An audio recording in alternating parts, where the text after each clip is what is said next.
Gaza, even as some updates indicate that the death toll may be as high as 70 in these latest strikes. Donald Trump suggests American control of Ukraine's nuclear power plants, even as Ukraine and Russia exchange drone strikes. President Zelenskyy has slammed Russian counterpart Putin over overnight strikes, which show that peace claims are propaganda. That's the official word coming in. Which way is the peace talks headed is the key question. 2611 accused Thaivur Rana appeals in the U.S. Supreme Court. 2611 accused Rana has filed petitions to halt his extradition to India. Rana running out of options. He will have to finally face the law in India. Are India and Canada resuming talks to thaw their tensions? Well, some reports indicate that talks have been started in an attempt to reset bilateral ties after fallout, exit of Justin Trudeau acting as a major push towards resumption of normalcy. Protests erupt in Turkey after Erdogan rival has been arrested. Protesters clash with police over unprecedented visuals that indicate that after 22 years is Erdogan's time in power finally running out.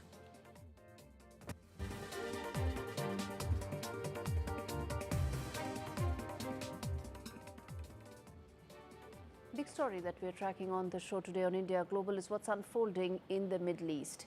It looks like that there's been a fresh round of strikes that have taken place by Israel. 70 is the death toll by some measure. A lot of that is because, of course, Israel's fresh airstrikes across Gaza as it has resumed its bombing in the region. What it says is that since 1st of March, the first phase of the ceasefire ended. There is no clarity on how the talks will proceed from here on. Phase 2 of the ceasefire that was earlier negotiated required Israel to completely exit this region, something that Benjamin Netanyahu's government feels is absolutely a deal breaker simply because it will allow Hamas to regroup as well.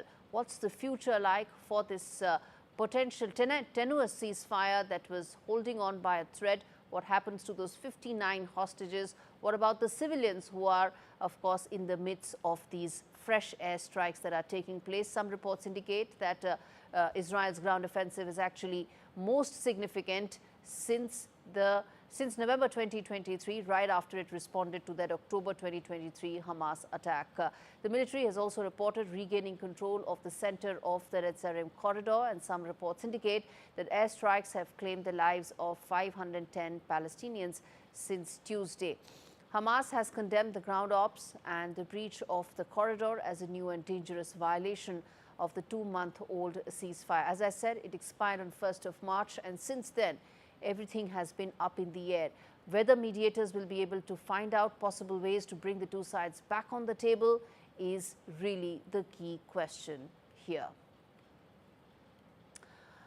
All right, and in fact, as we discuss this in greater detail, let's put out those big questions that I want to put forth to the guests joining me on the broadcast. First is, will it be Donald Trump who will now have to broker a ceasefire in this region? Remember, he did put his political capital, which is why those 3 phases were discussed, with 2 and 3 essentially being more theoretical than practical.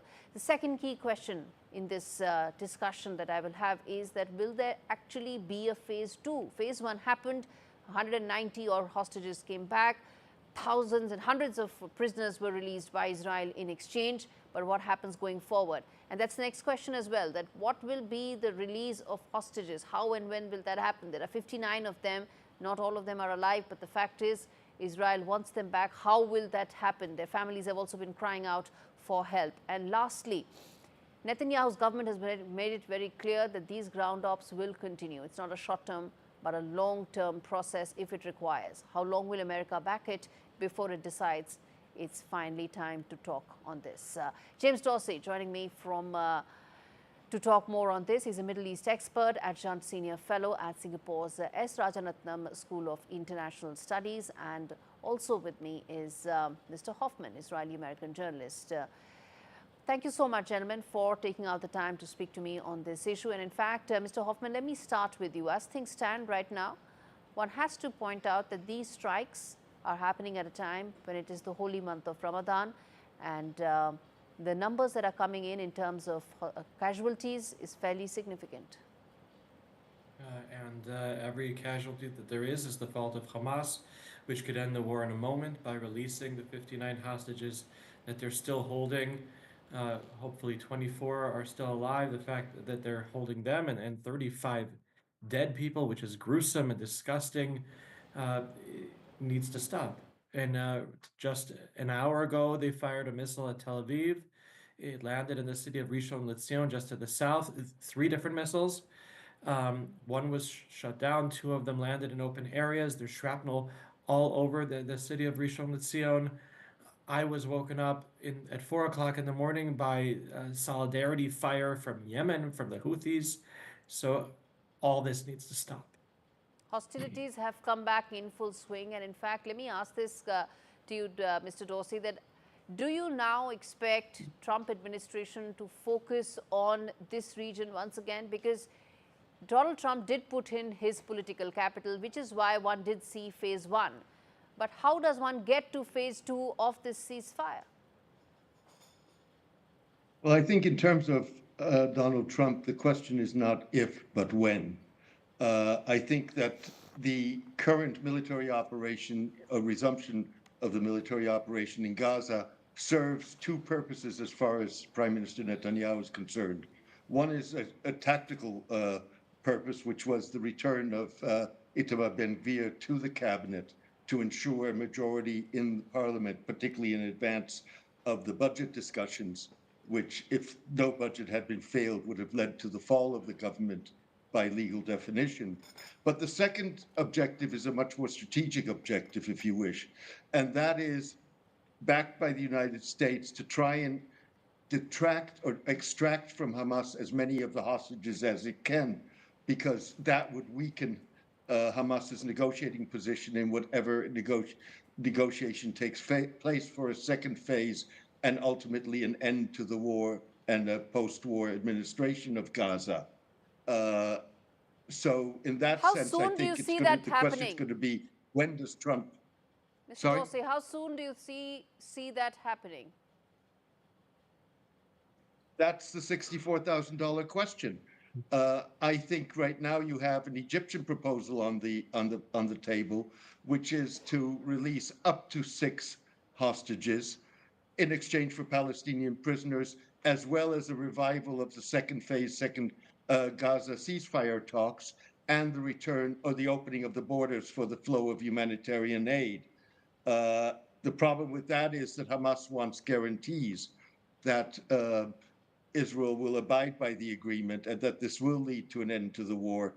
Whatever guarantees are given are basically not worth the paper on which they are written. Indeed, that in fact is pretty much the crux of the problem. But Mr. Hoffman, I understand the fact that since 1st March, there's been a very credible security threat that because there's a sort of a ceasefire-like situation, it allows Hamas to regroup and probably come back in full swing and hit back Israel, which is why one might explain these fresh strikes taking place. But what's the way out? Because, if Mr. Netanyahu says that he's willing to go for as long as it takes, then are we really looking at any sort of an end solution here? Yes, there is a goal of removing Hamas from power and ensuring that they won't be able to govern again. Hamas in power harms not only Israelis, but Palestinians in Gaza as well, who deserve to live not under an Islamic jihadist genocidal dictatorship, but under people who will take the aid that will come in from around the world and use it to build above ground for their own people and not to build terror tunnels below ground to kidnap and attack Israel. And that's around the corner, Gaurie. I really see it happening. My hope is that with the ground forces coming in, that they're coming in right now with some kind of intelligence that they gained from the recently released hostages, who perhaps could tell them where their brothers are, and then perhaps there won't have to be what are called prisoner exchanges, but are Israeli civilians are being released from were kidnapped from a dance festival in return for hundreds of convicted murderers and terrorists being released from prison. If that could be avoided again, that would be much better for the people of Israel and for the people of Gaza.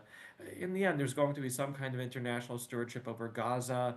The United Arab Emirates is going to be involved. Saudi Arabia will be involved in one way or another. But Hamas So is in to be that removed. sense, we are pretty much back to what we started, Mr. Hoffman. Do you think that? Because, even Hamas is saying that mediators need to come back on the negotiating table. So are we going back to what started, in January this year, when the whole negotiation process did lead to some sort of a conclusion? I would love to go back to where we were on October 6, 2023, when the headlines around the world were talking about the Crown Prince of Saudi Arabia moving forward toward normalization with Israel. That would have doubled, or even by the end of the negotiations, tripled the amount of Gazan workers coming into Israel. Indeed, yeah. Mr. Dorsey, you want to come in there in terms of the role that mediators will now have to play and how soon they will have to start this? Well, basically what you have is a situation in which there is a fundamental divergence in the objectives of a ceasefire. And that's what the mediators until now have not been able to bridge, which is Israel wants the war to continue for a variety of reasons, including the goal of destroying Hamas. The experience up until now with Gaza and with Hezbollah in Lebanon is that you don't destroy these groups in this form and fashion. You may very much decimate their military capabilities, weaken them, but you don't destroy them. Whereas what Hamas wants is an end to the war and an Israeli withdrawal, complete Israeli withdrawal from Gaza. Those are the contradictory objectives that were not addressed for all practical matters in the ceasefire agreement, and that's why you're having this revival of hostilities. Indeed, and which brings me to ask you my final question, Mr. Dorsey, that how soon do you see the Trump administration probably putting all its political capital behind the crisis in the Middle East? They've done so for Russia, Ukraine. One can have a different debate about how much of progress it's made, but they've put their political capital there. Do you see now they're putting that completely behind this crisis? I'd love to tell you that that's going to happen as we speak. Fact of the matter is, I don't think anybody knows. I also don't see how this can continue for very long, particularly given that the United States needs Arab backing in dealing with Iran.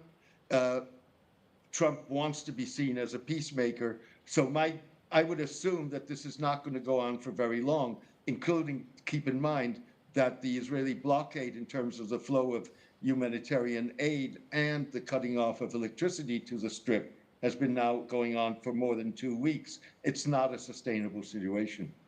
Mr. Hoffman, final word, you want to come in there in terms of this is not sustainable. Sooner rather than later, you'll have America stepping in. What's not sustainable is that you're going to have continued threats from Hamas to do October 7th over and over and over again. They didn't accept any of the ceasefire proposals, and that's why the current operation was necessary.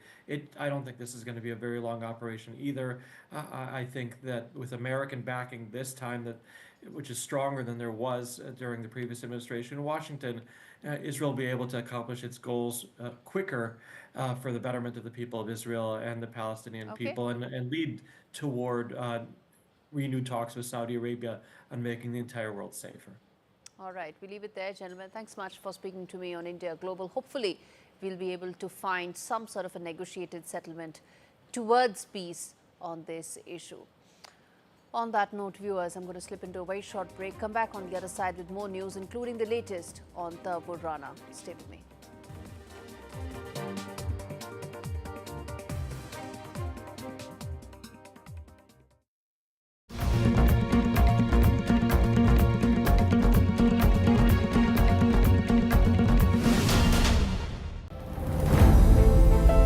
Okay, we know this this isn't your dog. If this were your dog, he'd want you to know he was upset with you last night when you were watching TV at full volume. You didn't hear him whining, and he was devastated. All he wanted was tummy rubs and for you to get a hearing test. Book a free hearing test today at bootshearingcare.com. And now get up to £399 off the latest technology. Boots, with you for life. Today, if you can think it, you can make it. But the same goes for cybercriminals. Because with AI, they can invade your online privacy, scam you, and bombard you with real-looking threats. That's why our VPN combines AI-powered scam detection with advanced online privacy protection. So you can live your best digital life. Norton VPN Ultimate. Advanced tech for advanced threats.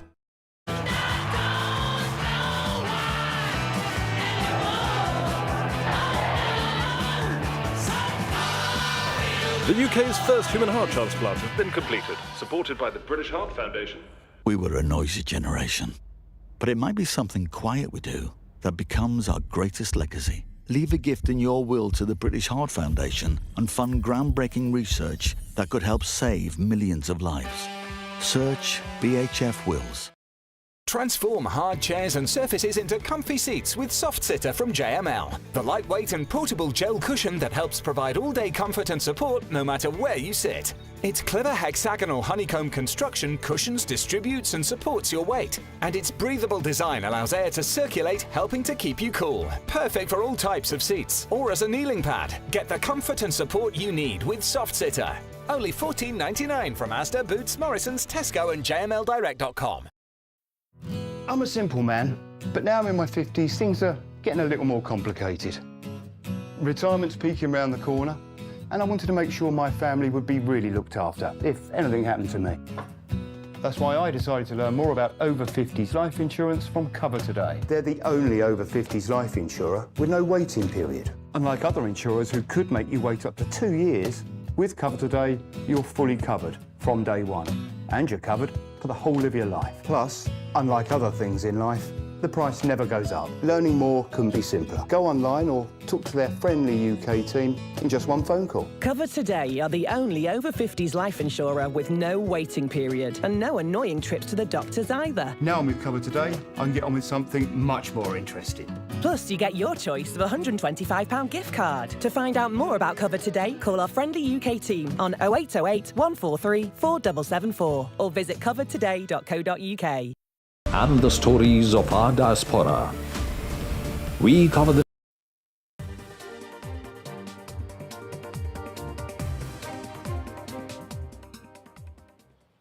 US Supreme Court is likely to consider an application by 2611 Mumbai terror-accused Thakur Rana seeking a stay on his extradition to India. The application has been disputed to the Supreme Court judges ahead of a private conference that's scheduled for the 4th of April. Rana filed the new request with Chief Justice John Roberts after his previous petition was rejected earlier this month. The judges will review the application and related documents before the conference, though only a few cases are typically discussed in detail. For the application to proceed, at least 4 judges must agree to review it, and decisions are announced in open court, usually the next working day. Last month, during Prime Minister Modi's visit to the US, President Trump confirmed his administration had approved Rana's extradition, calling him a very evil man. So here, Thakur Rana is in fact just closing in on his final set of legal options before he will have to be extradited to India soon. Indonesia's parliament passed controversial amendments to the country's military law, which will allocate more civilian positions for military officers. Protests against the charges and the changes are expected to erupt in the streets. That's the expectation. The revisions have drawn criticism from civil society groups who warn that they could push the world's third largest democracy back to the authoritarian New Order era under former President Suharto, when military officers held significant influence over civilian matters. Indonesia's law minister has denied the law was a return to the military dominance that characterized the Suharto dictatorship, saying instead it was necessary due to domestic and geopolitical challenges. Turning attention to what could be an extremely important update as far as the India-Canada relationship. It saw probably its biggest nadir, the lowest nadir under Justin Trudeau's tenure. And that happened because of his support to the Khalistanis in Canada. Since then, it may have been that with Trudeau exiting, that the two sides may have reportedly resumed communication between their security agencies and are exploring the possibility of appointing new high commissioners soon, signaling a potential reset in diplomatic relations following the controversy over the Khalistani terrorist Hardeep Singh Nijjar. Discussions between the two countries through diplomatic and security channels resumed around December. That's what some reports indicate. After tensions fled in October when India withdrew its High Commissioner and 5 other diplomats who were named person of interest in the investigation into Nijjar's killing. It expelled an equal number of Canadian diplomats as well. And as per reports, India is now considering several diplomats for the position of envoy in Ottawa, with Dinesh K. Patnaik, India's ambassador to Spain, emerging as a leading candidate. Meanwhile, Ottawa's nominee for the role of High Commissioner in New Delhi remains Christopher Cooter, who was recently the envoy to South Africa. And in fact, let me get in Ambassador Virendra Gupta to talk more about what is it that we are looking to, in fact, possibly see in terms of an uptake in the India-Canada relationship. Ambassador, thanks much for speaking to me on India Global. Let me start by asking you, the biggest thorn in the relationship had been Justin Trudeau, and with his exit, that window to probably evaluate and look at a reset in ties is very much open, isn't it? Absolutely, you're perfectly right. In fact, Justin Trudeau, I would hold him personally responsible for the deterioration of the ties, because he flouted all known diplomatic conventions, and he did not even pay regard to excellent bilateral relations which have always existed between India and Canada, not just at the level of governments, but also at the level of people. There is considerable goodwill which continues to remain. So I think Justin Trudeau's departure from the government paves the way, and happily the new Prime Minister, Mike Carney, has already indicated his willingness, his resolve to reset the ties and normalize the relationship with India. You know, people-to-people ties, which have been very strong, also saw a major impact during the last almost 8-9 months. Do you see that being the first set of relations that will be repaired and reset, or probably even rebound going forward? Well, number of Indian students going to Canada, which did constitute a very great deal of people-to-people ties, and of course, presence of large number of Indian diaspora in Canada. And mind you, not just the Sikhs, there are almost as many Sikhs as there are non-Sikhs. So a very large diaspora which has contributed a great deal to the socio-economic as well as political life in Canada. So I think that is important. And there was a dip in the number of Indian students going to Canada because of obvious problems that were being faced. And I think with a reset in the relationship at the political level, there will be further fillip to Indian students. No, Canada is a destination of favor, is the preferred destination for Indian students going abroad. So I think I'm very hopeful that with the political hurdles removed, yes, Indian students would start going to Canada again. And Ambassador Gupta, finally, the biggest question, which has been India's repeated concerns around the Khalistani issue, not only not being addressed by Canadian government under Justin Trudeau, but also giving it a fillip. How do you see those concerns now being addressed under Mark Carney? Well, either Mark Carney or the elections and the new government will have to seriously consider it. We'll have to give it a long-term thought. That Trudeau got caught in the short-term exigency of what he thought he could garner support from the extremist Sikh element. But let me remind you that of the 50% of the Indian diaspora which is in Canada, there are Sikhs. And of those Sikhs, only very marginal number of people support the extremist agenda. So by pandering to the extremist agenda, my sense is that Trudeau would have, and his party would have alienated the majority of the Sikhs and certainly non-Sikhs. So I think any careful thinking in the matter would encourage political parties, probably the new Prime Minister and the political parties which are going to fight the elections, to take a long-term view of the relationship with the diaspora and the benefit of the relationship with India itself. All right, we leave it there.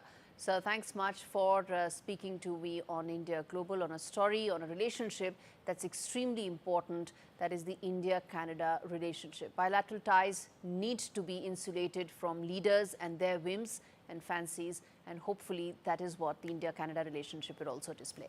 On that note, it's time to take a quick break. We come back with more on the other side. Stay with us.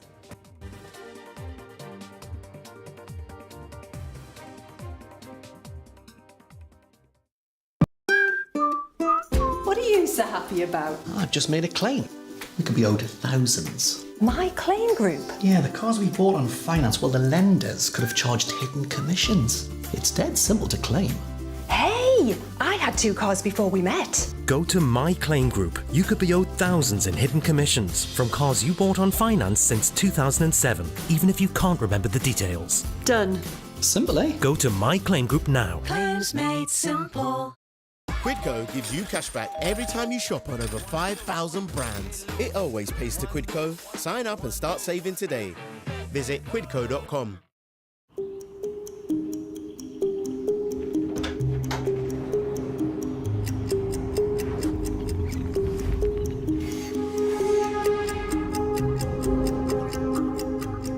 If something in your body doesn't feel right, don't carry the worry of cancer with you.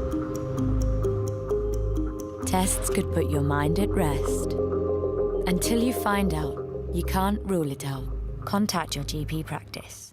It feels good knowing that your future's in hand. Evlo can offer you a loan from £1,000 to £15,000. Get your conditional decision in minutes. If you won't do it for you, do it for your grandchild, who's mad you didn't hear her joke. Book a free hearing test at bootshearingcare.com. At Tesco Mobile, unlock even better phone deals with your club card.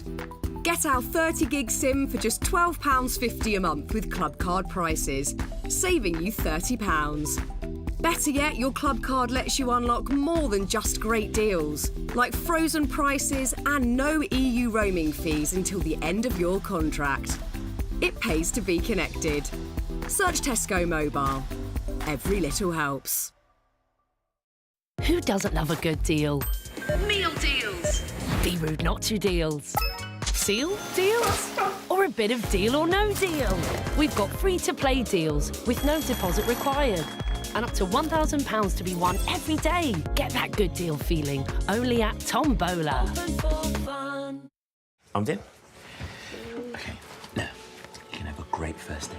I promise, all right? Give me that. Your donations helped 3D print his heart to guide his surgery and saved his life with a groundbreaking innovation.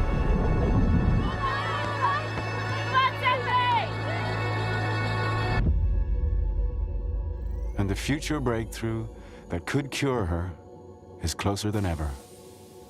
Help us turn science fiction into reality and save more lives like hers. Donate to the British Heart Foundation now.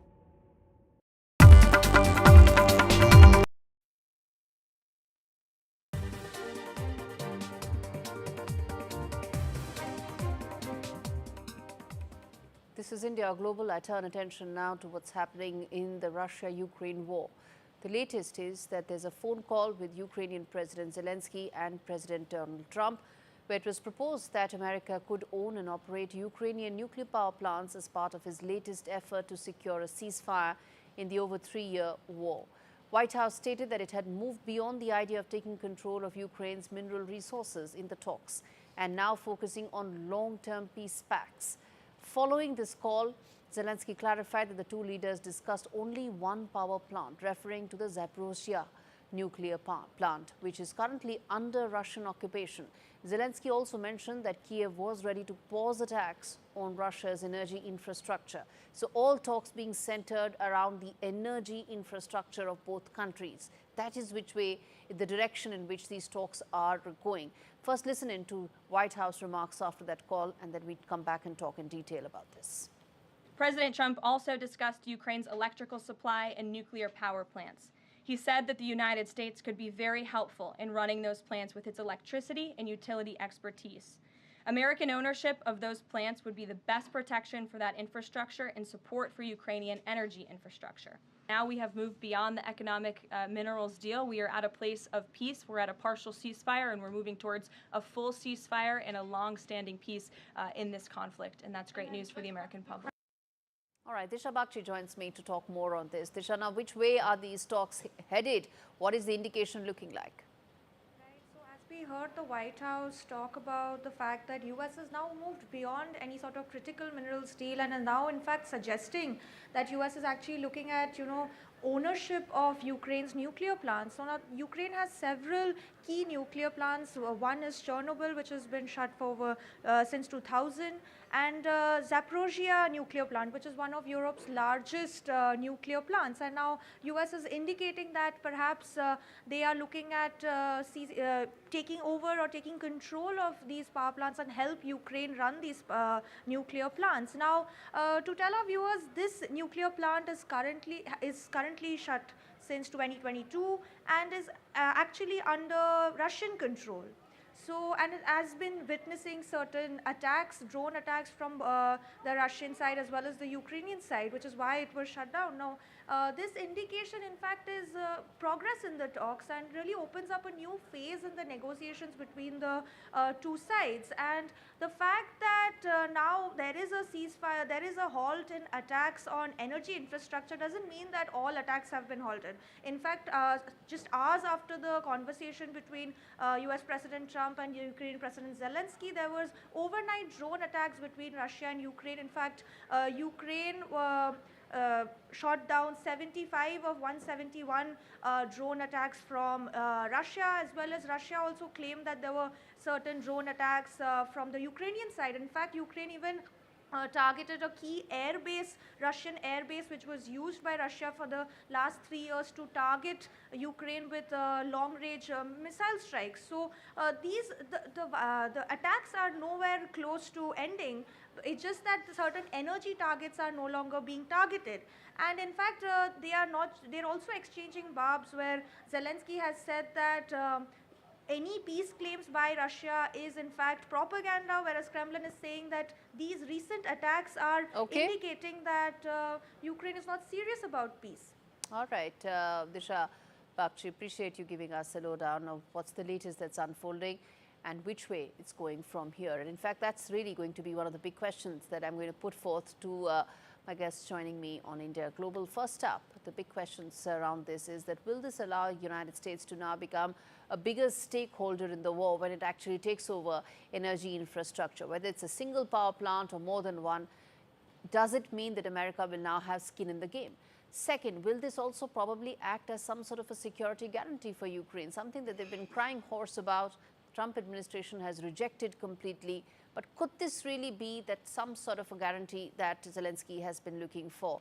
And could this essentially pave the way for some sort of a larger peace deal as far as Russia-Ukraine is concerned?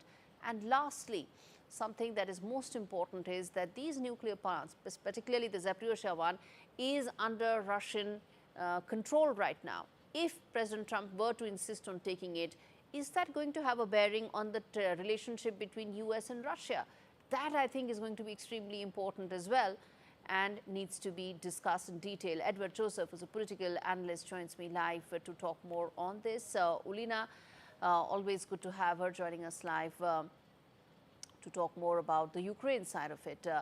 In fact, Ulina, let me start with you, which is that as things stand right now, it is no more just about critical minerals. It's much more. It is about the power infrastructure of Ukraine that America feels need to be part of any potential negotiations where America wants to be involved in.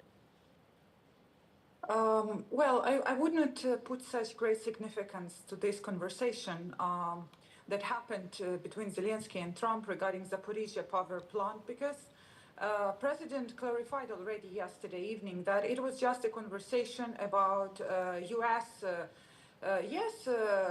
taking under Olina, control I am not this saying it. I played the White House press secretary's comments after that call, which said that they've moved beyond the critical minerals part. We played that sound bite for our viewers. So it's in that context that I'm asking you. I heard this, but I'm just telling you that the mineral deal right now is not even discussed. This new discussion about power plant, it is just, I would say, talks, conversation. It doesn't really mean much. What really is happening is that Putin rejected the peace deal that Trump proposed. This is what has happened so far. And all these other noises which are created, conversations, what can be security guarantee, what cannot be security guarantee, this is just noise. Right now, America doesn't have leverage right now on Russia to do what Trump wants Russia to do, to stop, to have the ceasefire. This is what's happening. And right now, America needs to look for this leverage. Mr. Joseph, you want to come in there and respond to what Olina just said about the fact that President Trump has limited leverage on President Putin, and which is why power plants, Ukrainian power plants, is becoming an important part of these conversations. First, good to be with you, your other guests, and of course your viewers. And that's true. What the other guest has just said about the limited leverage on Vladimir Putin is true to a degree. It's not really so much about leverage. It's about the willingness to use U.S. leverage.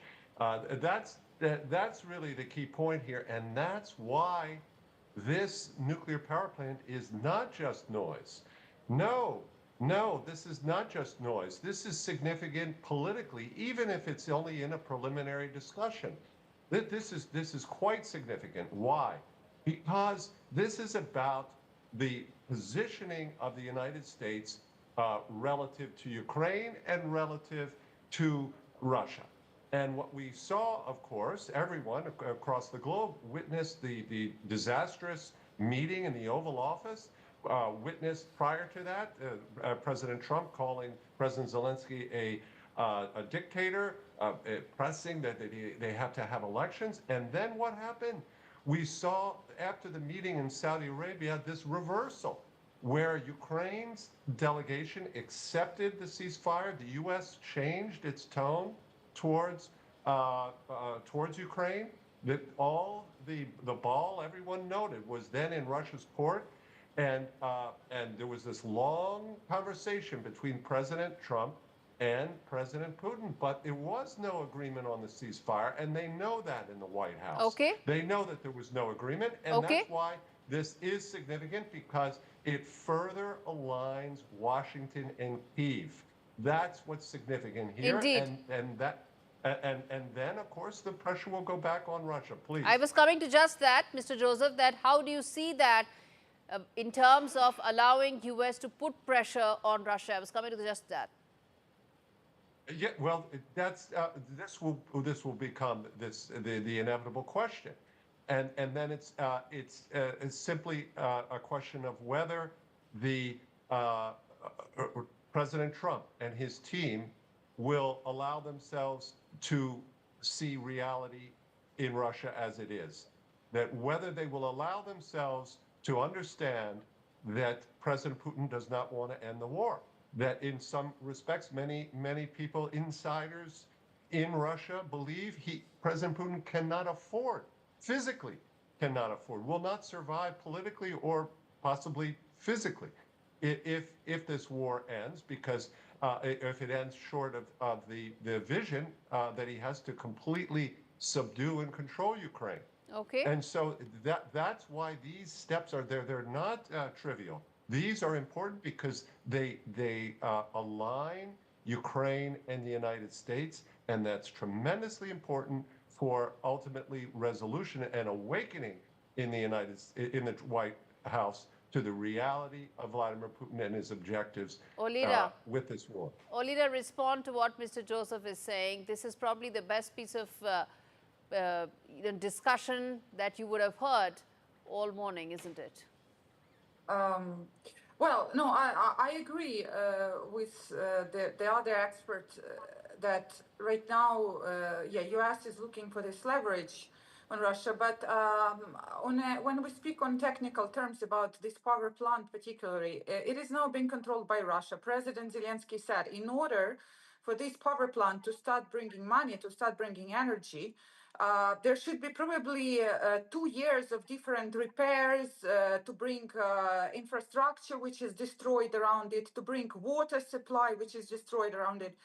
And how America is going to take this power plant from Russia's hands if Russia is not willing to concede even small things to Trump? So this is why I said it's noise, and I just think that right now there will be what we will see. There will be more and more talks, more and more calls, more and more meetings. And in the meantime, what Russia will be trying to do, it will be trying to throw all weapons they can on Ukraine. So I'll tell you what. Okay, of course, you know, this is a 3-year-long war. A lot of movement forward and backward has happened. In fact, in just 2 months itself with President Trump, so much of back and forth has happened, Olira. But I want to ask you this quickly, which is that as someone who wants peace to happen, someone who understands the framework and contours in which it is being discussed, what would be that one first vital step that you think is very important to move towards some sort of a peace settlement? War coming from Russia. There should be some mechanism created to pressure Russia so that they want to stop the war. This is what should happen. Sanctions, tariffs, I don't believe there is a leverage in the short term that America has, but I believe America has long-term leverage. And Trump promised sanctions, tariffs. Where are those sanctions, tariffs? Because I don't see incentive for Putin to stop at all right now. Right. And Mr. Joseph, you want to come in there in terms of what would you want as the final and most important aspect? Well, we have to remember here President Putin's strategy. He wants to divide Ukraine from the United States. He wants to divide Europe from the United States. So anything that aligns Ukraine and the United States is damaging to President Putin. And that's why this posture, this cooperative, collaborative posture of from Kyiv towards Washington is encouraging, even if the talks on the Zaporizhzhia power plant are only preliminary. The fact that it's in Russian hands is all the better for Ukraine, because then that gives the U.S. Incentive to back a deal that would not see that territory remain in Russian hands. So these are indicators. We're talking about this as a political situation. It's not about who actually controls the plant and when that would actually happen. That's far off into the future. But the political dynamics here are crucial, not to be underestimated. And yes, President Trump does have leverage. He has short-term and long-term leverage. He can, on Russia and both with respect to Ukraine. On the Russia side, he can increase sanctions, but that's not it, only it. He can say, I'm breaking with the Biden caution, and he can increase weapons to Ukraine. Please. All right, we have to leave it there. Let's hope that finally some forward movement takes place when it comes to these peace negotiations. Thank you so much, both of you, for joining me on this broadcast. I'm going to slip into a break, come back on the other side with breaking news on the show. Stay with me.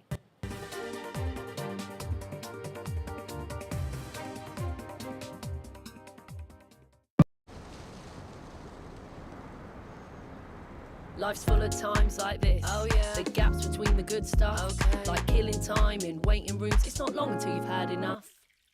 David, it's time for some tombola. Working on that flat pack. Open for fun. Been bulking up the 6-pack. Open for fun. Yes! I've won £11! All right, calm down. It's just a bit of bingo. Open for fun. Right now, a child like Clara needs Childline to answer their call because they're being abused, neglected, or bullied. A child who just wants the pain and fear they're experiencing to stop. Hello, you're through to someone you can talk to. For children being abused, Childline is a lifeline. Something's happened with Mum's boyfriend. That first call can literally be a life-changing call. In so many cases, we are the first people a child will reach out to. Childline needs your support so we can be there 24 hours a day. Please make sure a child gets the help they need and give just £2 a month now. Call 0800 702 2976 or search NSPCC. You can help us be there for the thousands of children who urgently need someone to talk to. When a child needs to make a life-changing call, you can help make sure we are there to answer it. Thank you. I like to think ahead. Make sure I've got all the right tools for the job. And now that I've turned 50, it means looking after what I've built. I'll be retiring down the line, and with the mortgage nearly done, I want to make sure that my lot will be protected if anything happened to me. That's why I decided to learn more about over 50s life insurance from Cover Today. They're the only over 50s life insurer with no waiting period. Unlike other insurers who could make you wait up to 2 years for full cover, with Cover Today, you're fully covered from day one. And you're covered for the whole of your life. Plus, unlike other things in life, the price never goes up. Learning more couldn't be simpler and can be done in just a few minutes. Go online or talk to one of their friendly UK team who will chat you through your options in just one phone call. And their claims process is really straightforward, so your loved ones will be looked after. Cover Today are the only over 50s life insurer with no waiting period. Get covered in minutes with no annoying trips to the doctor. With fixed monthly payments, prices start at just £4.42 a month. Plus, you get your choice of a £125 gift card. Cover Today has given me genuine peace of mind. And now that's done, I can get on with something much more interesting. To find out more about Cover Today, call our friendly UK team on 0800 470 4322 or visit covertoday.co.uk.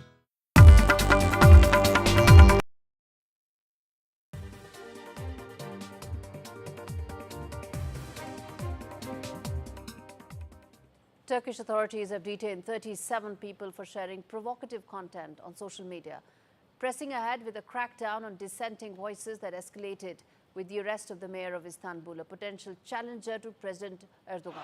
Mayor was arrested after a dawn raid on his residence on Wednesday as part of investigations into alleged corruption and terror links. What's the story all about? How significant is it? And is it a threat to 22-year-old power of Erdogan in Turkey? This report tells you.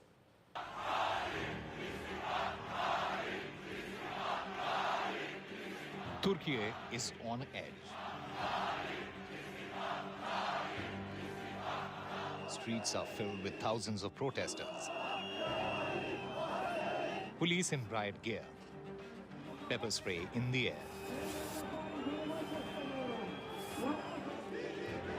But what stands apart is a show of resistance not seen in years. A nation standing, fighting for democracy. At the heart of this storm is Ekrem İmamoğlu, the mayor of Istanbul and a top political rival of President Recep Tayyip Erdogan. Just days before his expected nomination as a presidential candidate, İmamoğlu has been arrested on charges of corruption and aiding a terrorist outfit. His university degree has been annulled, a move that could legally disqualify İmamoğlu for running for president. The mayor has called the decision politically motivated. Artık her şeyi bekliyor bir hale geldik. Şimdi dün diploma iptal edildi. Usulsüz bir şekilde, yani usulsüz bir işlem yapıldı. Usulsüz yapılan işlem de usulsüz yapıldı. Çok enteresan bir günlerden geçiyoruz. Çok korkunç. Bir kere diplomanın iptali usulsüz. Böyle bir şey mümkün değil. Authorities have imposed a 4-day ban on public gatherings, but that hasn't stopped the demonstrators. From city squares to university campuses and even underground stations, thousands of people rallied in the cold, in front of the city hall, shouting, "Erdogan, dictator," and İmamoğlu, you are not alone. Bu yapılanlar kesinlikle hukuksuz. Hukuksuz ve temelsiz. Bu demokrasi değil. Demokrasinin ayıbı. Yani yapılanlar Türkiye'ye yakışmıyor. Gerçekten bu halk bunu hak etmiyor. Üzülüyoruz yani. Sonuçta bu duruma üzülüyoruz. Biz insan olarak üzülüyoruz. And as clashes erupt, the government tightens its grip. Roads are blocked, metro services halted, social media access restricted. But İmamoğlu remains defiant. In a video message recorded as police surrounded his home, he vowed to stand firm for democracy. Imamoglu's party, the Republican People's Party, calls it a coup against their next president. And many now question whether Turkey's next election will be free or even fair. International leaders have condemned the arrest. The EU, France and Germany warn that democracy in Turkey is under siege. The arrest of the mayor is deeply concerning. Erdogan's government denies involvement, insisting Turkey's judiciary is independent. But critics aren't convinced. After 22 years in power, Erdogan's grip on Turkey remains ironclad.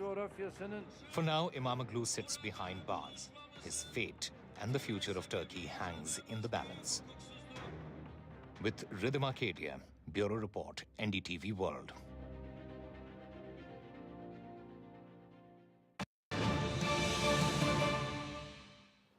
Big breaking news coming in on India Global. Canadian Prime Minister Mark Carney is all set to dissolve Parliament and pave the way for fresh elections that could take place as early as the 28th of April or 5th of May. How significant these elections are, what's at stake, what are the big issues that are likely to be discussed and really be the reason why voters decide on the next course of action in Canada. Let's get my colleague Disha Bagchi, who's filling us in with some of these details. Disha, what is it that you have with us right now? Right. So the Canadian Prime Minister Mark Carney, who just came to power roughly a week ago, and he was sworn into office last week, has now, the reports indicating that he's expected to dissolve Parliament on Sunday and expected to call for elections, announce elections on April 28th or May 5th. Now, some of the key issues in this election are of course going to be Donald Trump and Donald Trump's threats of tariffs, as well as even his threats of annexing Canada as the 51st state of the United States. And now there have been, the ties between US and Canada have been on edge over the last couple of months since Donald Trump has come back to power because of his various threats of course, tariffs, but also his repeated claims that Canada should become the 51st state of the United States. So this is going to be a crucial election topic if Canadian Prime Minister Mark Carney does announce elections on Sunday. And apart from that, of course, this is the Liberal Party's attempt to really utilize the surge in polls that they have seen in the last couple of weeks since, in the last month or so since. Indeed, there's been a remarkable recovery for the Liberal Party. They were trailing the Conservatives by 26 points, but it looks like they've almost recovered and in fact leading over the Conservative Party. Disha, which brings me to ask you that what are the issues that are likely to be at the forefront of this election? You mentioned tariffs. Tariffs is an issue that the Liberal Party would probably really hammer home because that's the reason why they've recovered in the ratings. But what apart from that, and how significant would this be from India's point of view? Of course, from India's point of view, as we addressed earlier in the program, Canada and India are looking to reset ties which were on edge, and there was a fallout between India and Canada over the past year, almost 2 years, since when Justin Trudeau was in office. So now rebuilding ties between India and Canada have, of course, been one of the focus areas for Mark Carney. He has repeatedly mentioned that he is looking to rebuild ties with a lot of key Canadian partners, given the fact that there has been this there have been fraught ties between Canada and US over the past couple of months. So, of course, ties with India are a crucial issue for Mark Carney and the Liberals. And as you mentioned, the Liberal Party's poll figures have gotten better. The recent polls have suggested that they have an approval rating of 42%, which is quite a jump from what they were seeing, which were one of the lowest poll numbers under former Prime Minister Justin Trudeau. So they are really expected to, take advantage of this lead that they're seeing in polls. And any word in terms of Pierre Poilievre? He did come out and say that, and he did make some comments regarding Trump's endorsement of Mark Carney. But any update in terms of how Pierre Poilievre's campaign is likely to shape up from here? We are yet to see how Pierre Poilievre will, react to this call for elections. He has been calling for elections for the past couple of months as well. We have seen reactions that, Mark Carney is just another Justin Trudeau coming to power now, and he has been repeatedly saying that, Liberals are need to go, and so we have been seeing that he's even claimed, as you mentioned, that Donald Trump in fact endorsed Mark Carney, where we have very little evidence to say that. So we are yet to see how he's going to react to this announcement of elections. And finally, Disha, the fact that the Khalistani issue was at the heart of why the India-Canada relationship really saw a nadir under Justin Trudeau. How much do you think Mark Carney and the Liberal Party under Mark Carney is likely to pay attention to India's concerns regarding the Khalistani issue? In fact, when it comes to Jagmeet Singh, he's in fact trailing in polls, and it'll be interesting to see how he's going to react, because he has also been repeatedly saying that there needs to be elections. When Justin Trudeau was in office, he repeatedly said that there needs to be elections, but now the NDP is in fact dropping in polls. All right. All right, Disha, we leave it there. Thanks much for giving that update on an important breaking story, which is Canada will head to polls in about a month's time from now. On that note, completely timed out in this edition of India Global. Thanks so much for watching.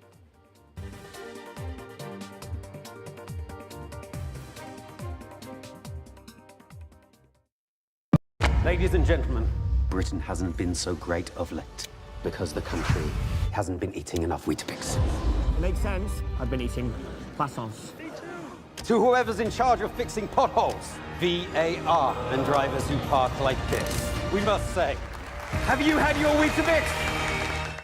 It feels good knowing that your future's in hand. Evlo can offer you a loan from £1,000 to £15,000. Get your conditional decision in minutes. We know that water is a sacred gift. It gives life, gives health, and purifies. That's why it's shocking that so many families don't have the basics that we take for granted, like clean water and soap. This means they're much more likely to get deadly diseases like diarrhea and cholera. And it's often their kids that suffer the most.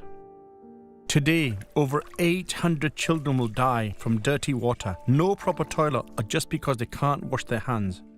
This Ramadan, please donate your zakat and sadaqah to provide the gift of clean water. To donate, please search Water Aid Zakat. Your donation can help buy pipes and taps for clean water, bricks and cement for washing stations, and of course, soap. This Ramadan, please donate your zakat and sadaqah to give the gift of clean water to those families that need it most. To donate, please search Water Aid Zakat. Thank you. Find a pet-friendly Italian restaurant with outdoor seating nearby and text it to Luca. Find it real quick. Send it to the click. Wow, the place is sick.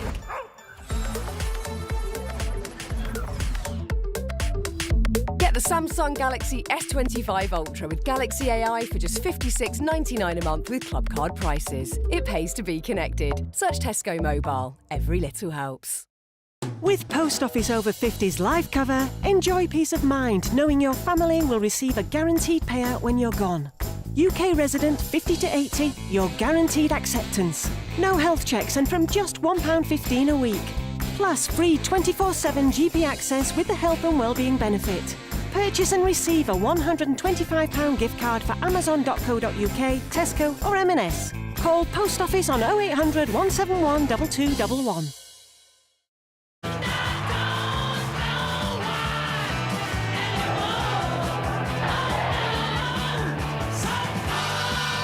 The UK's first human heart transplant has been completed, supported by the British Heart Foundation.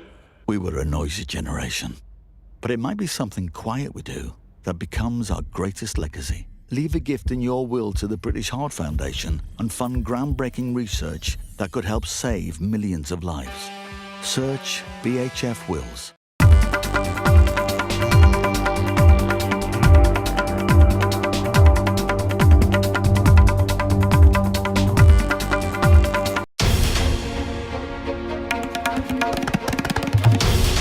This is NDTV, and you're watching NDTV 24/7.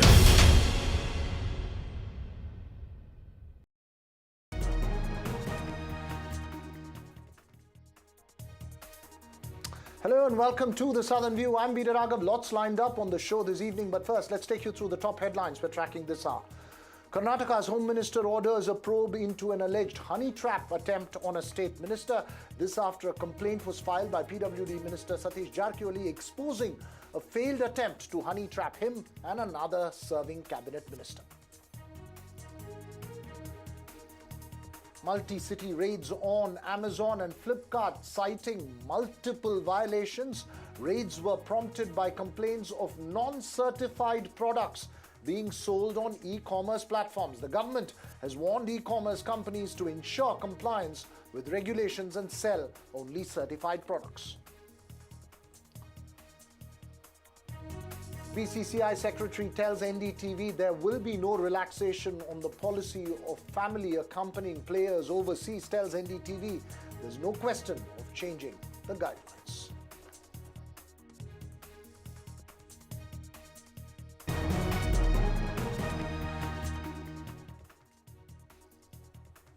Well, first up this evening, the Madras High Court has directed the Enforcement Directorate to reply to serious charges made by the Tamil Nadu government against the ED over raids in the state's TASMAC headquarters before the court.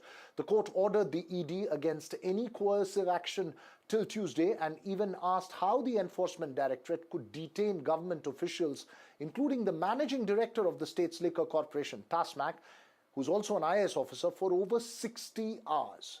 The Tamil Nadu government moved the High Court seeking that the raids be declared illegal and even state that it will submit CCTV footage to show that the officials were detained by the Enforcement Directorate for 60 hours with just a 6-hour reprieve. The face-off in which the DMK has accused the centre of using the Enforcement Directorate to politically target the Tamil Nadu government, and the Enforcement Directorate has alleged that a 1,000 crore rupee scam has taken place in TASMAC is likely to intensify in the coming days. Several questions being raised. What next in that face-off? We'll have a political face-off in a bit from now, but first, my colleague Sam Daniel joins me live right now. Sam, this court hearing could be something crucial, both in terms of fighting the allegations legally, but also about building a narrative, a political narrative. Give us the details you have from what transpired at the court earlier in the day. Very Raghav, no orders today, but the Madras High Court has directed the Enforcement Directorate to file its response or counter on Monday and raised strong observations on two things at least. One, on the manner in which the ED had exercised its powers, specifically referring to detaining officials right from the MD of TASMAC to the security guard, including women, for 60 hours, giving them just a 6-hour break at night. And if you have any specific concerns or questions on a few individuals, it's fine, but why should you detain and harass all of them? That was a big question the court had put.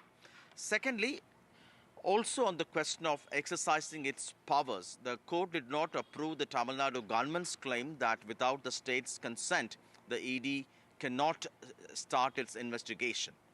But at the larger point, Tamil Nadu government wants the entire search operations and the items seized to be declared illegal, and a kind of a ban on harassing TASMAC employees in the name of investigation. Particularly, it pointed out to two incidents. One, the managing director of TASMAC and few other officials were forced to give oral statements and also were forced to take a questionnaire or answer a questionnaire, which the Tamil Nadu government and TASMAC feel is coercion and will not stand legal scrutiny.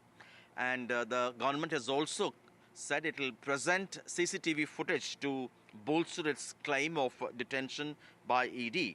And the court also observed, why should you not explain to TASMAC on what grounds did you come to investigate? So the predicate offense in particular.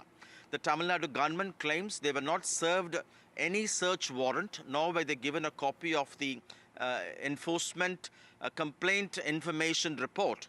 And all these things, at the moment they stand as observations, but in terms of the government stand, it is certainly a relief because they've asked the ED to not indulge in any kind of coercion till Monday.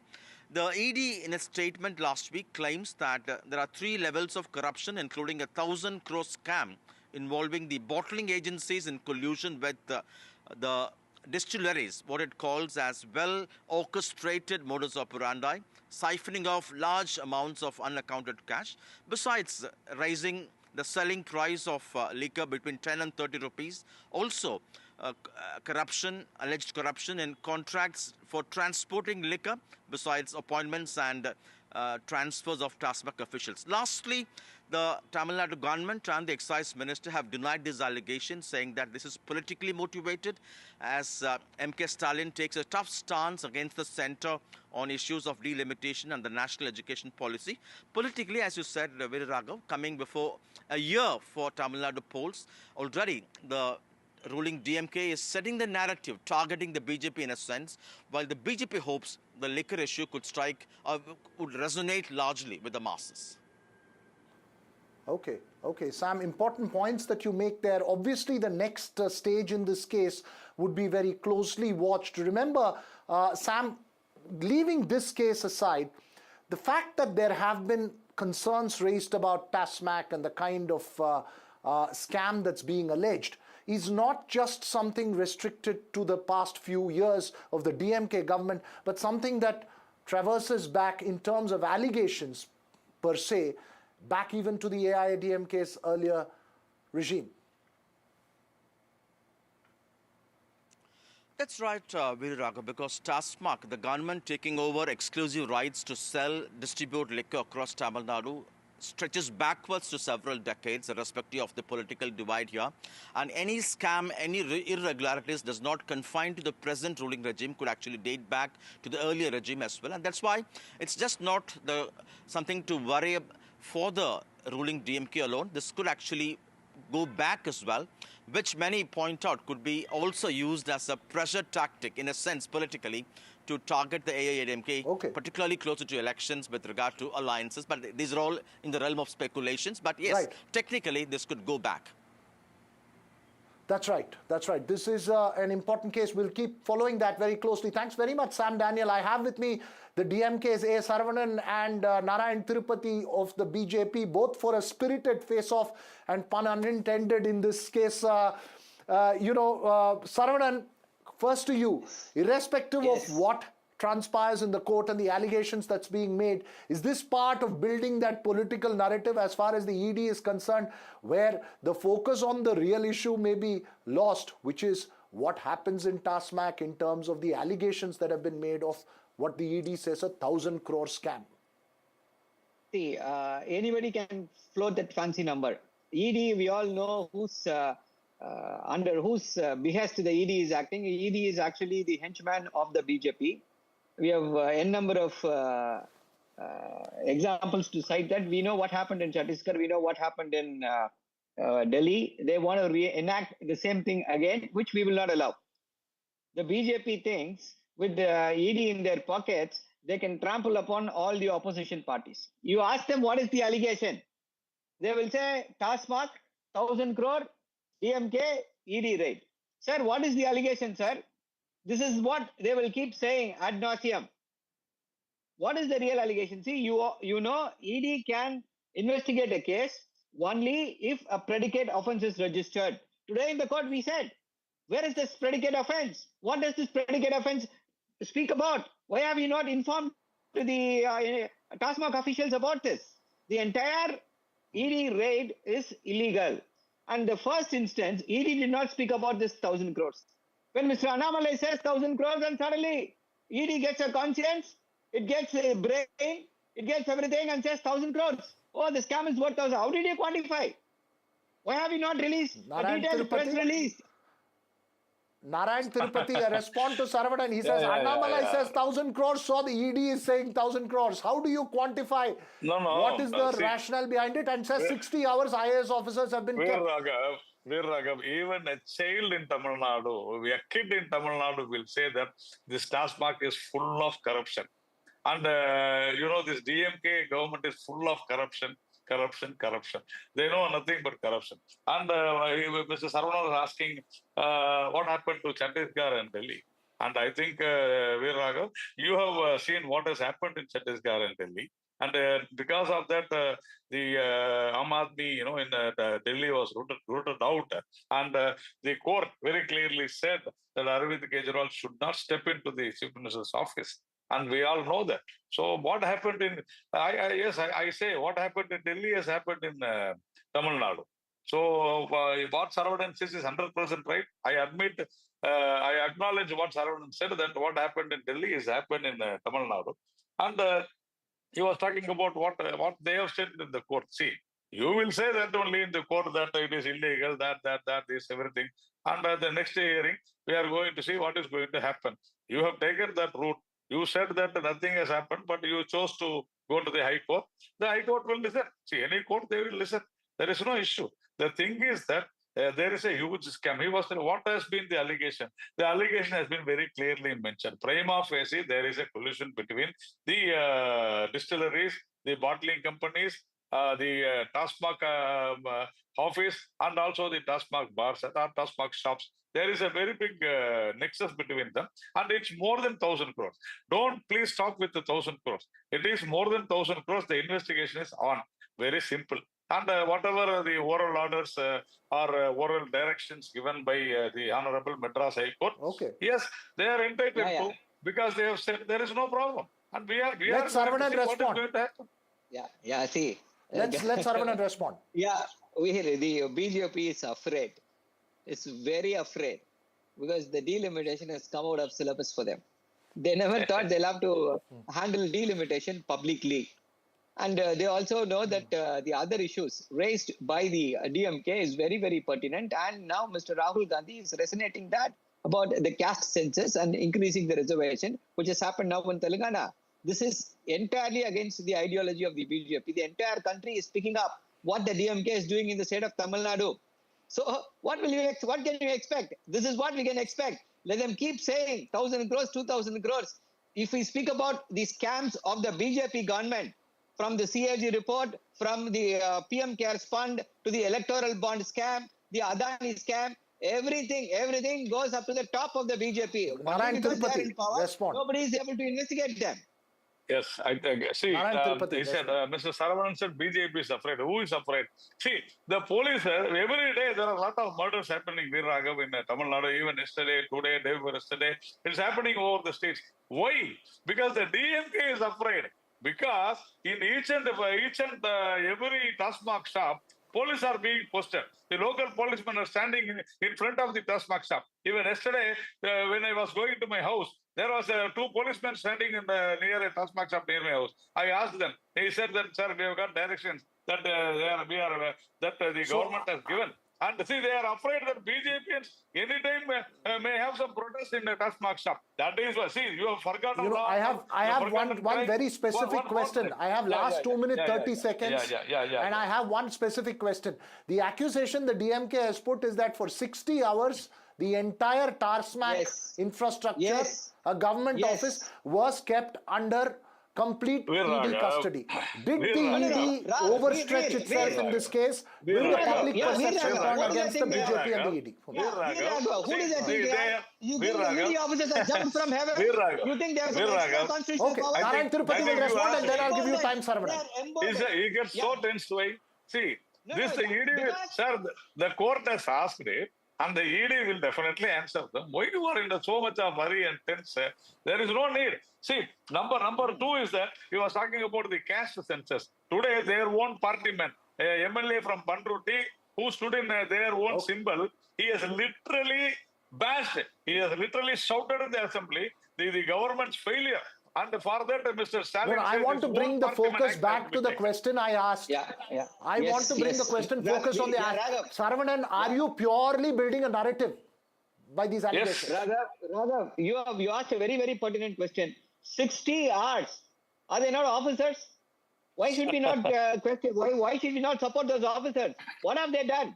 Who does think the Corruption. ED is? Corruption. Have they jumped from heaven? We know ED. Yes. ED is the most corrupt department. We arrested ED officials. We put them in jail for demanding bribe. That is the quality of the ED officials. Happened in Rajasthan. Happened in Mumbai. Everywhere they are getting arrested. Narayan Because Tirupati, they are the last most 10 seconds. smallest It's an force. issue that's blowing back. No, Viraghav. See, they failed in the three-language formula. Delimitation is a myth created by that issue created by myth created by DMK and the allies, and it was Rahul Gandhi who said that the delimitation should happen by population, and they failed in Saravanan, everything. irrespective of what Narayan Tirupati says, it only benefits the DMK eventually. Last 10 seconds. See, we are here a party who are running this government for the welfare of the people. The BJP unable to stomach the popularity and the influence of our leader, Mr. M.K. Stalin, is doing whatever he can, and there will be an utter failure, utter It's a flop daydreaming, in Saravanan, the state daydreaming. and in the entire In the country. spirit, and again, no pun intended, daydreaming. in the spirit of time and in the spirit of debate, I will leave this TASMAC debate for the moment. We'll keep our focus on the case and how it turns around. Thanks to the two of you for joining us here on the Southern View this evening. Now to the debate over a traditional Kaveri Aarti at Bengaluru's famous Sankey tank. The Karnataka High Court dismissed a petition against the proposed event by the state government to celebrate Water Day tomorrow, while the government stated that the event is aimed to be both traditional and at spreading awareness on water conservation. A group of activists strongly believe that there are concerns that having such a huge congregation for an event like the traditional Kaveri Aarti and taking a dip in the Sankey tank, one of the largest and fragile Bengaluru lakes, could affect the ecosystem and migratory birds. They also argued that the Aarti, which is done in a flowing Kaveri river, is not conducive for the Sankey Tank Lake. However, with the court dismissing their plea, the event will go on tomorrow evening. My colleague Nihal Kidwai earlier spoke with BWSSB Chairman Ram Prasad Manohar on the concerns raised by the activists. But before that, I also have with me Sridhar Pabishetty, an urban governance activist who has understood this issue very closely. Sridhar, just give us a quick overview and context to this, to the arguments made by the activists as well as the one that's been made by the government before I play the BWSSB chairman for our viewers. Viraghav, I actually speak from the work that we have been doing over the last 10 years. I am not privy to what was argued in the court, so just that caveat before I start speaking. The first thing that we need to understand is that water is very closely tied to us. People are very attached to the idea of an Aarti, and I think Kaveri Aarti is definitely welcome. But the selection of Sankey Lake is definitely something that's not very easy to understand. A flowing river definitely can take a lot more environmental stress, load, people coming in, going out, and all of those things, as can be visible, as can be seen in Varanasi, Prayagraj, and even Rishikesh. But the challenge comes when you look at a landlocked lake like Sankey,